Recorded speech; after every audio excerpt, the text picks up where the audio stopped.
Welcome to a Tech Moment on Cannabis Tech. I'm your host, Christina Etter. In this podcast, we take just a few minutes to talk about some of the exciting science and technology that's impacting and changing and evolving the cannabis industry as we know it. Now, one powerful force that is making an incredible dent in the cannabis industry are the women that are striving to make things better, not only for the industry, but for consumers too. And today is a special edition in honor of International Women's Day. I am absolutely thrilled to welcome one of the leading ladies in cannabis technology. After struggling for years to find her own accurate dosing procedure at home for cannabis edibles and cannabis tinctures, Shanel Lindsay wanted to make things easier for everyone. So she started Ardent Cannabis and designed the Nova. As a woman in the industry today, Shanel strives to make cannabis cooking and cannabis infusions easy for all. Welcome to the show, Shanel. Christina, thanks so much for having me. I love talking about cannabis, and I really appreciate being highlighted for International Women's Day. Absolutely. I couldn't help but reach out to you for International Women's Day when it comes to leading ladies in technology. You're one of the first names that come to mind. So I appreciate you taking the time today and to talk about some of this cool stuff that's happening, not just for women in cannabis, but just cannabis in general. And as this industry evolves, it's just been so interesting for me to see all of these opportunities that have kind of started up for women. Now, to get us kind of kicked off, one of the things that I want to talk about is that I don't think that a lot of people outside of the industry realize that the spark for getting involved in the cannabis industry usually starts with some sort of personal impact story.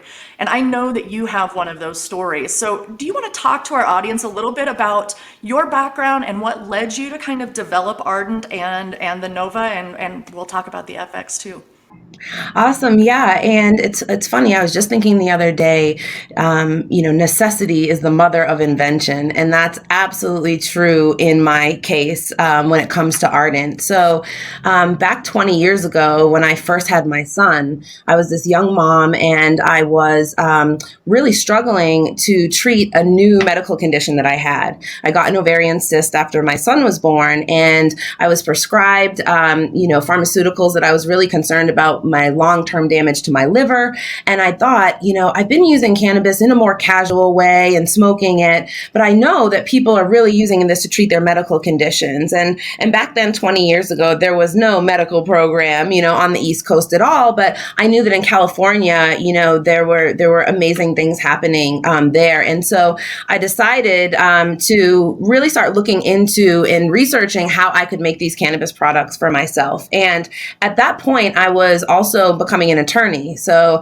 I was this young mother, also starting my legal career, and you really use that skill set of, research and, trying to analyze and figure things out to figure out how to start making suppositories and topicals and other cannabis medicines and therapies that really helped me with my pain and inflammation that came from my cyst. So for me, it was this huge, moment of, wow, there was this thing that, I always knew was helping me relax and, not get stressed out, but actually had this ability to be so much more than I, anticipated there.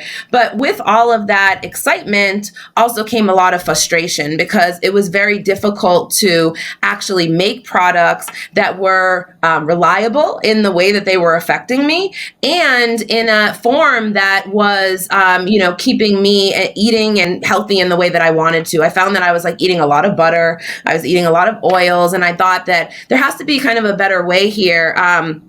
Back then, there was obviously still a lot of stigma around cannabis, and I was very worried about, my neighbors knowing if I was making these products. And so the discretion piece of it was a really big part as well that was left a lot to be desired. And so that was really the beginning of the journey, even though at that point, I really didn't know, hey, there's going to be this cannabis industry and I'm going to be a part of it. It really just started from a need on my own side to be able to kind of figure these things out at the outset.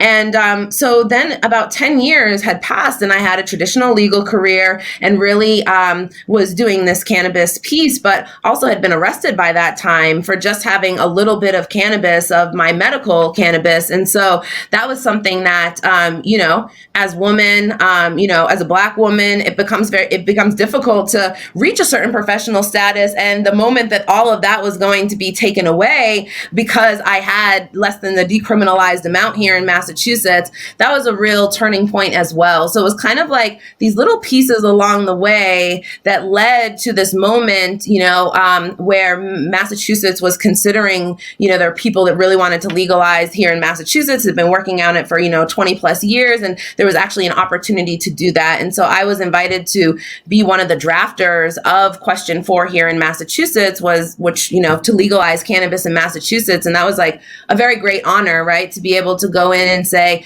hey, we need to focus on equity here. We need to focus and push forward things that protect parents as well, because there's actually, parental protections here in Massachusetts. So your children can't get taken away, if you're using cannabis. And so for me, it was really, a blessing in the journey of like wanting to advocate for cannabis and legalization. And at the same time, having this, this desire to be able to make this science process better. So right when cannabis was legalized for medical use, a laboratory opened up, and I started going and taking my medicine that I was making at home and bringing it to that laboratory. And I was really surprised that after 10 whole years, a decade of making this medicine at home, I still wasn't doing this like activation, this decarboxylation properly. And I was wasting 30 to 40% of that medicine. And when I saw that, I was like, okay, that was really like my aha moment. It was, we have all these people now that medical is legal. They're flocking to, there wasn't even a dispensary back then, but they're wanting to learn about it, and they're trying to do it, and they're failing miserably. So we would see people come into the lab and they would burn all of the THC off. And so these are people that were really trying to treat their medical conditions. And I thought, if I make a device that can actually do this to take out all of that confusion, then I think that could be something that really could help the industry and make a great business for me. And so it seemed like kind of a no-brainer. Most definitely. And what a story. Oh my goodness. It's just, it's almost heart-wrenching to me to hear the number of people that have had legal problems with cannabis and then turned around and have literally, like you have done, you turned this into a health and wellness empire, basically, and started to kind of, make those changes and get involved in the process like you did in Massachusetts and really start advocating for changes regarding cannabis, because it just, there's so many of us that have stories like yours that have found success. And it's just absolutely tragic for me to think that in some states, there are still people that, despite the fact that they're using cannabis with intent, they're using it with purpose, they're using it to make themselves feel better, and they're still being persecuted. And that it's just absolutely heart-wrenching for me to hear those kinds of stories and know that this really is still kind of messing people's lives up, even though in other states or in some states, people are becoming millionaires on it. So it's just tragic to me. Yeah, absolutely. And it's funny because now that we're entering a wave of, cannabis really being legalized across the country, there's starting to be kind of different problems that pop up, which is people have no idea kind of how to understand or approach, the plant. And, I think, for our purposes over here at Ardent, we're always like leading with education, and even for me, back then when I was first starting trying to make cannabis products, you would go online and there was just all this conjecture about how to do it the right way. And for me, it was like, I want to know the answer, right? And I want to be able to share that education and the answer. And so you can imagine, when I first brought the first product, Nova, to market, it really was based like all on the science of this decarboxylation and how we could make a better device that actually had sensors in it and had a heater that wrapped all the way around that would be able to really get this lab grade heating, to the person in their own home. And so I think that, once people have the ability to access cannabis, they're excited about that, and maybe they don't have fear of being arrested anymore. But another huge fear comes on, which is like, how do I actually do this? How do I do it without spending a bunch of money? How do I actually, especially if people are using it for medical purposes, it's not they don't really want to go through trial and error, right? They don't really even they don't have that ability and time. They just want to get to the right answer. And so I think that's the very exciting part is, like I mentioned, here in Massachusetts, it was like 4 years before dispensaries even opened up here. And so people are often, very much on their own when it comes to making their own products and being able to give people the confidence of, hey, you can throw just one little bud in there and it comes out and you can make, $100 worth of edibles with that, changing people's mind about how they see and understand cannabis, that it's really not this mystery, that it can be very simple, like if you have the right tools to be able to make anything that you could think of. Right. Now, you talked a little bit about what the process was like, or, kind of when you got started. So let's go back to that just a little bit. That was like in like the 2012 era, right? When you first got started. So you've really been kind of working at this now for about 10 years. And as a woman in the cannabis industry, tell me, what has that decade been like for you?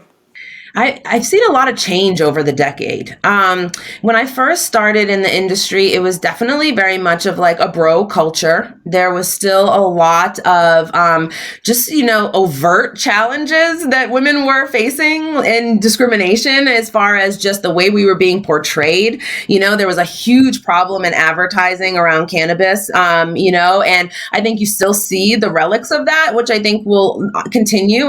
But there was that was the only space for women, right? And so that was a big challenge. And then I think that, despite that though, with cannabis being an up and coming and nascent industry, it does give people, everyone, especially women, the ability to actually come in and have a huge voice as it's developing, right? And that was one thing that I was amazed by, even how my own voice was able to be amplified, by somebody who was just, out there and cared about these things. And so I definitely feel like, even now, for women in the industry, if you have a passion for it, especially if you're in a new and developing market, you can really go in and gain an expertise, and it can be a great industry. Now and I think that you started to see there was at one point, where there were more women founders in cannabis than your average industry, right? And so it started to be very exciting because women could go and be, involved, and you saw a lot of women CEOs.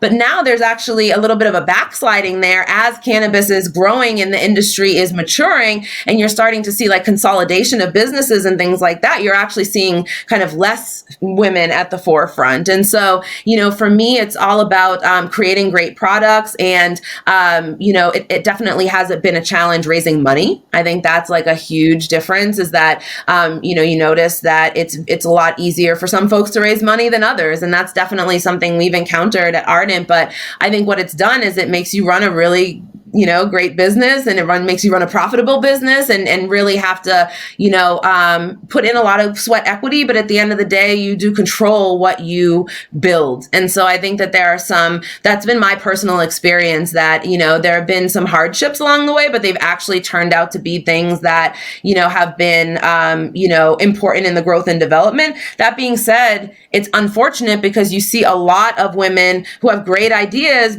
who, because of those barriers, their business will never get off the ground. And so I think there's definitely a concerted effort in the industry of how do we actually fund businesses? How do we actually make sure that, that the people that really care about this are actually seeing their projects come, to the light? Right. Yeah, that's so very important, I think, is kind of getting that visibility for some of these new companies and new ideas, and getting out there, because it is hard. It is really, really difficult to get the right attention, and especially in an industry where maybe you're not quite familiar with things. So I can definitely understand why getting that visibility is so very important. But what's the best part about being a woman in the cannabis industry?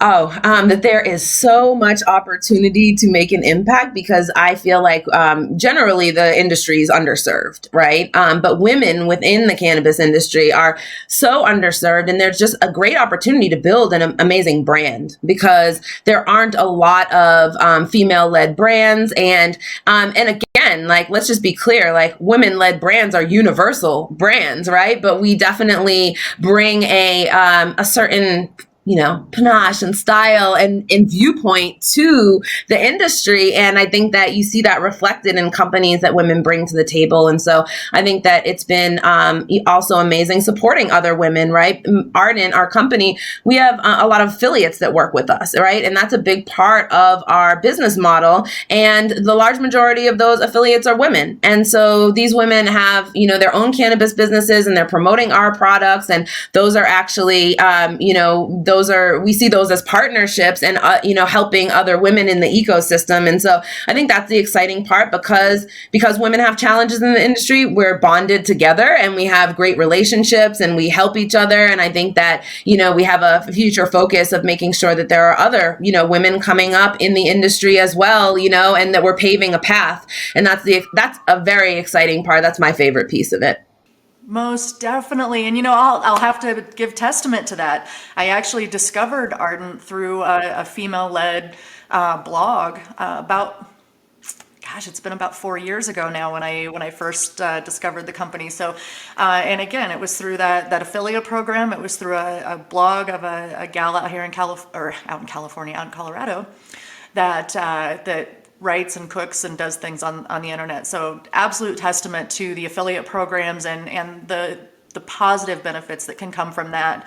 So let's dive into that technology a little bit now, though, and talk specifically about the Nova and kind of your process behind bringing this technology to life and bringing it to the cannabis market. What was that like for you? Yeah, that was a fun journey, and it's one of the things I love. I love product development. I love to kind of think of what a challenge is, and again, it's not like, oh, I'm just thinking about problems to solve. It's just it's the problems that I'm encountering day to day. And so for me, when I went to the laboratory and tested this medicine and saw that I was not able to get a consistent decarboxylation and infusion by what I was doing on the stove, and I'll tell you, I was doing multiple different ways of doing it in the crock pot, in the oven, and all of the different, methods that not only I had been using over the years, but everything that was kind of out there on the internet. And what ended up happening was really what it came down to was none of the kitchen appliances actually had that precision in time and temperature to be able to, hit it on the head every single time, right? To be able to get this accurate decarboxylation. And so what I did was I started commissioning tests at the laboratory around different time and temperature settings and under that very, very controlled lab environment, right? And was able to see actually with really good heating, you could get to the point of, full activation. And at this point on the internet, people were saying like you could never get more than 70% activation. So that, that means you're leaving 30% every time. I mean, I don't want to do that. And that was even, like I mentioned, after me being an expert for 10 years, we were seeing people coming in who were new at this that were, like I said, they were burning all of their, THC or CBD off of the plant. So, after I knew that it was possible, right, to get to that full decarboxylation, I thought, what are the challenges? Like, why is this not happening? And when you think about it, like a toaster oven or an oven or even a crock pot, think about where the heating elements are. They're on the top or the bottom, and they're really just static there, right? And you're just kind of beholden to whatever temperature is going to happen there. And there's not actually something that's really controlling for that temperature inside to make sure that everything's getting heated properly. And so I actually spent a lot of time like going around to like Dollar Tree and other hardware stores and other like just places where I could kind of get inspiration of like how I wanted this to, look and be. And I was definitely inspired by a beer koozie, right? I went to the dollar store and I had this jar of bud, right, that I would decarboxylate, and I put it in the beer koozie, and I thought, like, that's how the heat needed to be, like all the way around, like wrapped like a jacket around the device. And so that's what you have with Nova, and I have FX here. I was actually just making some snacks earlier, so I'll show you those in a minute. But I knew that there needed to be a heater, wrapped all the way around. So that's why I started my journey, starting to find vendors, going to different trade shows to kind of find and look for the technology that I was looking for, like these flat heaters. And then once I would find those, I would go and I would meet with those folks and kind of tell them what I wanted, right? And develop little pieces. So I ended up like Frankensteining, the first Novas together. I actually like put all the first 100 together, like in my living room, and like soldered them, which was like a whole nother thing, because obviously that's not my area of expertise, but you have to do what you have to do, there. But the idea here is that there are multiple sensors. So you can see there's a sensor right here at the bottom, and that is, and then there's a sensor here embedded in the heater. And what that allows us to do is when you're putting the bud inside, we're actually controlling for the heater on the outside, but also making sure that everything all the way in the middle, even that isn't touching a heater,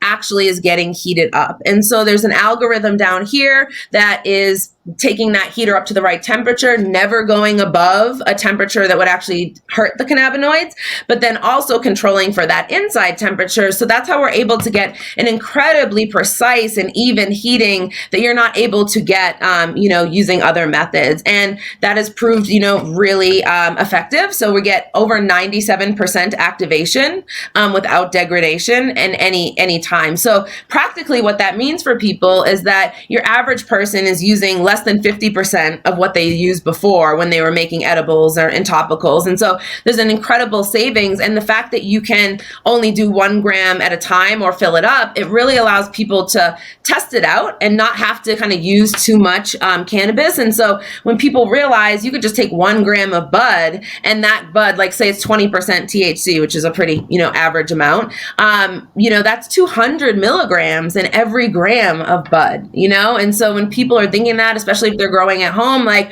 it just blows people's minds about what you can actually get if you take the time to just, make it at home. And so that was, this is the original Nova. This was what we had on the market for, over 4 years. She was the star of the show. And you can decarb in here, and you can also infuse as well. But a lot of people, like I mentioned earlier, when I first was starting out, a lot of people conflate this idea of decarboxylation, which is like the activation of the THC and CBD. So first of all, a lot of people don't know that THC and CBD is actually in an acid form in the plant, and you have to activate it or remove this compound, and that's what you're doing by the heating process. But it's an incredibly sensitive process, and a little too much heat, just a few degrees in either direction, can really either burn it off or not fully convert it, and that's where we're talking about like that loss there. But another huge thing that we realized is that people are so conditioned to making cannabis products a certain way, and that's infusing into oil and butter, right? That actually got confused with this idea of decarboxylation, which is separate, right? So a lot of people don't realize that after you decarb, like I just made some keef in here earlier, after you decarb and it comes out, it's actually active right away in whatever, if you put a bud in here, a bud's going to come out. If you put keef or concentrate, it's going to be in the same form, but that's active at that point. So you can actually just take a little bit of that flower and just put it right on food, whether that's your pizza or putting it in your yogurt or whatever, and you're using so little, because again, your average dose is like 20 milligrams. So you're talking about like 0.1 of a gram. So again, it just really like changing people's perceptions about like how to interact with this plant. And so people don't have to use and eat lots of butter or oil, some people that can help them with absorption. So you can like add it or mix it, but you don't have to go through that second step of actually infusing. And so that can cut down on time for people and other things like that. And they're just like, we call that the instant edible, right? Right when it comes out. And that's what I did with this little cupcake that I made here in the FX. It's our second device, like you were mentioning, our kind of easy bake Ardent. So this you can bake inside in addition. And I actually made these little cupcakes in here earlier as a little snack for when we spoke. And I used a little heart heart shape.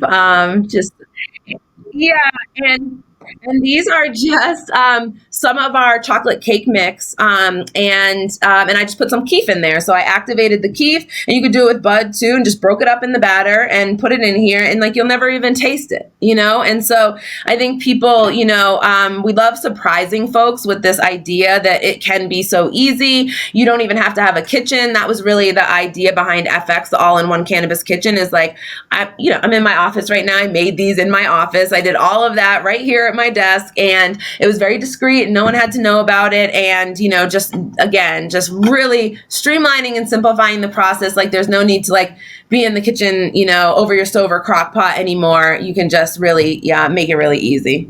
And all I can say about that is just how much easier that would be. I'm thinking for like seniors and older folks that maybe don't want to heat up the oven or go through the process of making an entire batch of cookies. How lovely is it to have this little device that you can just make your edibles right there, or like you said, just decarb some flour and crumble that up over a salad or over like you said, skip the oregano, let's just use a little decarbed bud on the pizza. I think that's absolutely phenomenal. Yeah, and again, for me, what I've noticed most of all on this journey is how personal an experience cannabis is for each person. Everybody has their way they like to do it, whether it's like capsules, right? Or whether it's edibles that are sweet, or people want to be healthy, or people want to be keto.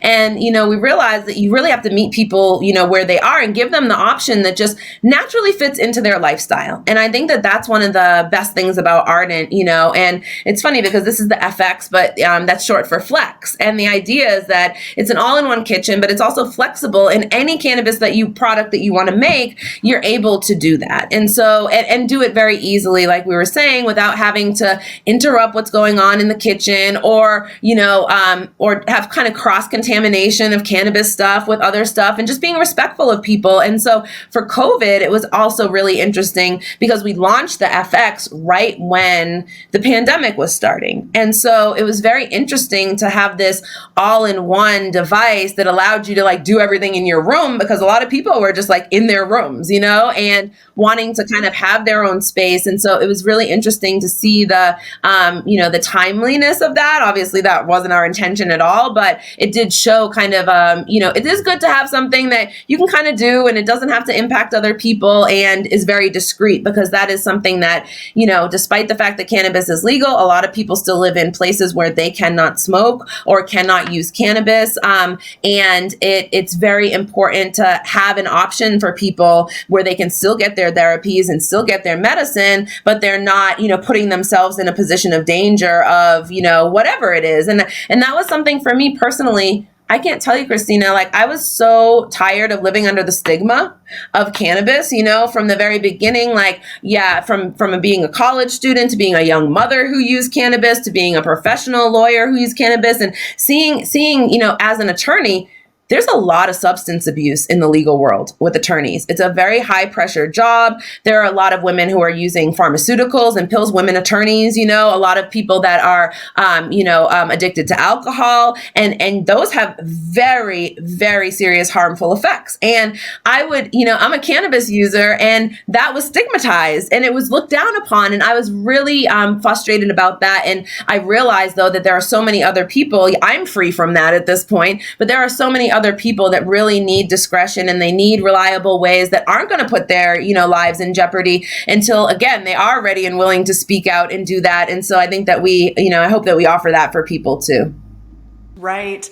And that amazes me too. I deal with that a lot. I came from the Midwest in Iowa. The laws there are still very, very strict, and it's so shocking to me.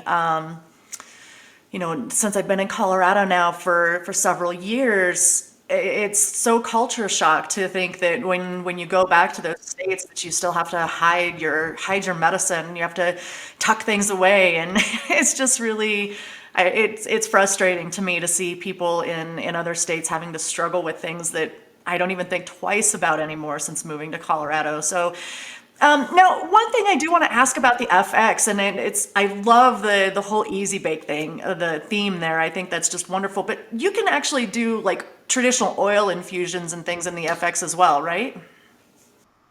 Yes. And so it has four different settings. And one of the main things when we were moving from, Nova to FX were, and this goes back to how personal it is for cannabis. There are some people that are like, oh my goodness, this takes up to an ounce. I would never decarb an ounce. I only kind of may do very tiny amounts at any time. And that I think is one of the best pieces of that.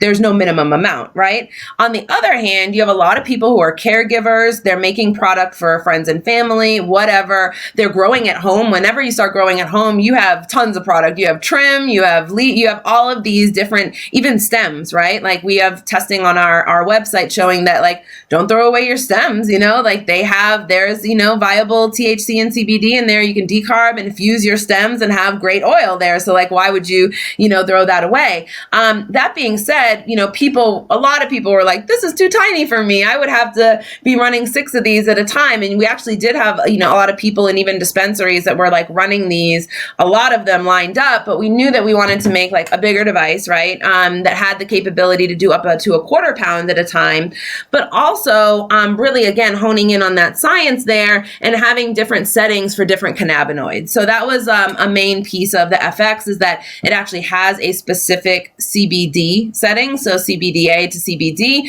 where Nova has one single setting. It's optimized for THC. So it will get you over 80% CBD, but we can do better than that, right? We can do like we did with THC. And so we have 2 settings, A1 and A2 for activation 1 and 2 for THC first and then CBD. And then we have an infusion setting as well. So after the product is decarbed, you can just pour your oil, butter. You can actually infuse shea butter. You can infuse cocoa butter. There are so many amazing things you can infuse, milk and cream. We have all that science up on our website as well about like, obviously some things infuse better than others. And so that's important for people to know as they're making products, right? And so yes, you can infuse in here as well. And you can also infuse and then there's a bake setting as well for the baking. And so again, some people like to infuse on a lower or higher setting. So if people like to infuse on a higher setting, they can use the traditional decarb settings for the infusion as well. So there's a multiple different ways they can infuse.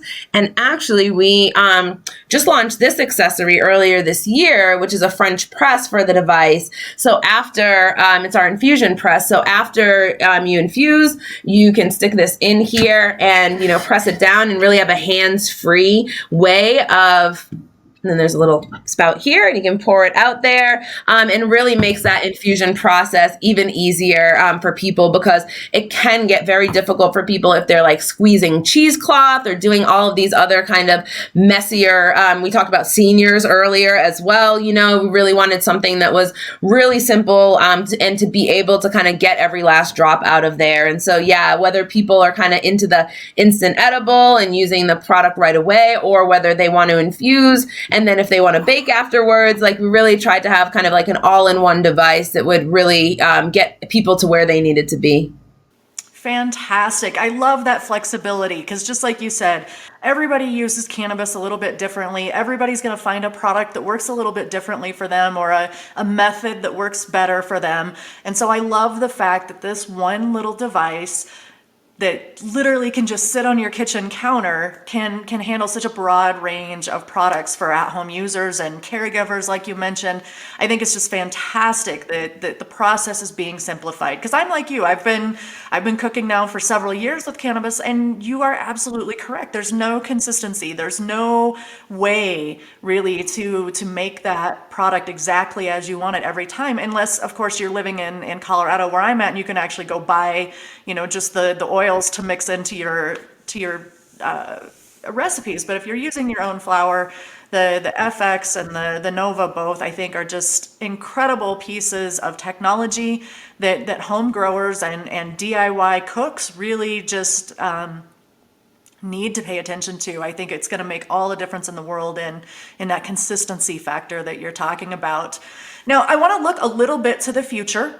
and talk about the cannabis industry in general for women. And as these laws are changing and as the cannabis industry continues to open up, do you foresee, just from your perspective in the cannabis industry, more of these opportunities for women are rising, or do you think that as it opens up, that the competition's going to increase, and that opportunity for women, that window's getting smaller? I think it's both simultaneously. So I think that there are absolutely more and more opportunities opening up. Like we just saw, states are, it seems like they're racing to legalize cannabis at this point. So I think that those opportunities are going to be there. But yes, the more developed the industry is, the more developed the big money in the industry is. And frankly, that traditionally big money is not about, female forward opportunities, right? Like we can just look at the history there. So there are opportunities, but we're gonna have to fight for them. Like that's the truth, right? And so for women out there, I always suggest use the skill set you have now to get your way into the cannabis industry. And whatever skill set that is, I can say with confidence, it's needed within the industry. Like whether you're a nurse, whether you're an educator, whether you're a service provider, whether you, like whatever you do, you know what I mean? That there is an opportunity. There's a cannabis business that needs that support. And so I found, like, even in Massachusetts, I think it's a great example because, within the last 8 years, we really have seen our industry develop. And the women that I saw that kind of got in early, started using their skill set to go and either provide those services to cannabis businesses or consult with them, even on something like a reduced fee or something like that, just to learn, were able to rise incredibly fast within the industry and use those partnerships and that knowledge to go and either start their own ventures or, be able to, start new partnerships or work within those companies that they started with. And so I really think it's about, you have to be flexible in this industry. That's one thing that, being flexible and being able to understand and see like where your skill set can fit in. And then you can learn all the other things, the beauty and challenge of this industry is it's not really learned on paper. It's starting to be, there are some pieces, but all of the things, because it's still kind of an illicit thing, all of the stuff that really happens in the background. And if you're not like there to be seeing it, that can be a huge challenge. So that's what I say to women, just go show up places and you'll just start hearing and knowing these things, but you got to be there because it's not in, even virtually, right? You got to like be there virtually. And that's a great way to start. Right. And that speaks to my heart as a woman in the industry, just being a journalist in the industry for this last several years. And you're right. There's the most exciting part of this industry for me is the things that I've learned just since I've become a part of it, and just like you said, being there to talk to the entrepreneurs, talking to people like yourself, talking to the people that have really kind of been the pioneers in the cannabis industry. It has been so exciting and so much fun for me to watch this evolution. It's just thrilling for me. And I came from the corporate world. I was in corporate technology for 20 years before I found myself in the cannabis industry. So it's really a different world to be a part of, especially as a woman, I'll say that.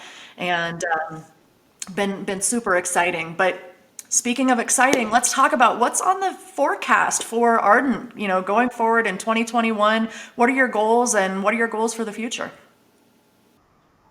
So it seems like, we've been at, the second phase of Ardent for quite some time. But when I think back about it, really, kind of started with launching the FX, in 2020. And really what I think about as the second phase of Ardent is all of the different pieces for people to make the products that they're looking for. Right. And so we've kind of, we've conquered decarboxylation and we conquered infusion with the device that we have now. But then we started also making like these edible kits, right? Kits that allow people like these ones, to make different products. And we really started out with the food kits because from a business standpoint, that was really the low hanging fruit, right? We are up in a commercial kitchen and we're able to make these different kits. Like for Valentine's Day, we make these infused truffle kits and they're really cool. And you can like melt the ganache down. They're very cool, but also easy, right? Like when we're making making these kits, the idea is kind of like, it should be it should be just fun, right? Like it shouldn't be hard work. It should be very easy. And so there's just like this ganache that you melt down and you mix your little infused oil or your bud, either way. And it comes with the oil, and then you fill up the truffle cups, and you really have these kind of gourmet truffle cups. And so people really love those. And they're obviously like in line with the accessories that we're making and things like that. But the horizon that is next for us is really on the health and wellness side. And so we've actually had kits around suppositories, transdermal patches, and other items that are really, I think, going to, blow people's minds when it comes down to, oh, I can make this at home and I can have control over these really kind of OTC wellness products that I think will really, we've seen that when people are making those products at home, that's what's really having the biggest impact for them. So we've been really excited making the food kits, and we'll continue on because that's like, obviously everybody loves edibles and things like that. But really, I'm excited about being able to bring really high level and sophisticated products and supplements and other things, wellness products to people's lives. And I think that's what you're going to be seeing coming out of Ardent this year. Fabulous. We're definitely going to look forward to that. So to the audience out there, if you are interested in trying the Ardent Nova or getting your hands on the Ardent FX, I highly encourage you to take a look at the links that are in this article and on Cannabis Tech, and just check out this technology for yourself. Now, Shanel, if someone on the audience here is wanting to get in touch with Ardent, maybe for some wholesale purposes or for some other business needs, how do they get in touch with you or your team to start that conversation? Absolutely. So anybody who's interested in the science behind cannabis, please check out our blog at ardentcannabis.com. And my name is Shanel, and it's Shanel. And if you'd like to reach out to me, I'm at Shanel at ardentcannabis.com. And I really do love connecting with folks in the industry, on business opportunities, women in the industry that, want advice and support. And so I'm just really thankful to be here and have a platform to talk about what we've been doing at Ardent and women and cannabis and tech, all my favorite things. So this was so exciting. Fantastic. Well, I can't thank you enough for taking the time out of your day today to come onto the show, Shanel. We're so excited to see what's going to come out of Ardent with the FX and the new products that you have coming out soon. So thanks again for your time, and happy International Women's Day to you. Thank you. Thank you so much, Christina.